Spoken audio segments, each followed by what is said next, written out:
படத்தில் மியூசிக் ஸ்ரீகாந்த் தேவா சூப்பராக பாட்டு போட்டிருக்காரு. இந்த படத்துக்கு வந்து ஒரு பாட்டு ஜெய் பாடியிருக்காரு, ஒரு பாட்டு சைந்தேவி பாடியிருக்காங்க, ஒரு பாட்டு சித்ராமா பாடியிருக்காங்க, ஒரு பாட்டு தேனிசி திண்டல் தேவா சார் பாடியிருக்காரு. அத்தனையும் பியூட்டிஃபுல் சாங்ஸ். ரொம்ப அருமையான மியூசிக் டைரக்டர் ஸ்ரீகாந்த் தேவா. ஸ்ரீகாந்த் தேவா அவர்கள் வந்து எல்லாரும் குத்துப்பாட்டு கிங் அப்படின்வாங்க. மெலடி அப்படி ஒரு மெலடி ஸ்ரீகாந்த் தேவா ரொம்ப நல்லா பண்ணியிருக்காரு. அண்ட் அதுக்கப்புறம் வந்து இந்த படத்துடைய கேமரா ராஜேஷ். இந்த படத்துடைய கேமரா வந்து இந்த கதைக்கு எது கரெக்டாக இருக்கும், என்ன மாதிரி லைட்டிங் கரெக்டாக இருக்கும், யாரை எப்படி காமிக்கணும், ஹீ இஸ் சிம்பிளி அமேசிங். நான் இந்த படம் ஒர்க் பண்ணேங்கிறதுனால சொல்லலாம், நிறைய படம் ஒர்க் பண்ணியிருக்கோம்.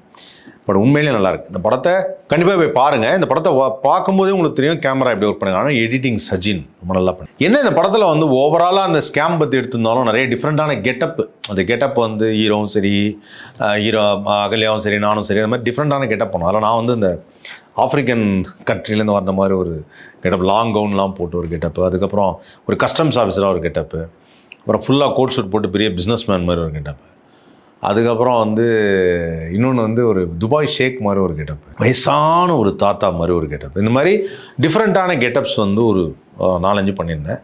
அந்த மாதிரி கெட்டப் எனக்கு தந்ததுக்கு உண்மையிலே இந்த டேரக்டருக்கு நான் நன்றி சொல்லணும். எனக்கு ஒரு வெர்சட்டாலிட்டி, ஒரு வித்தியாசமாக பண்ணுறதுக்கு ஒரு வாய்ப்பு கிடைச்சிது.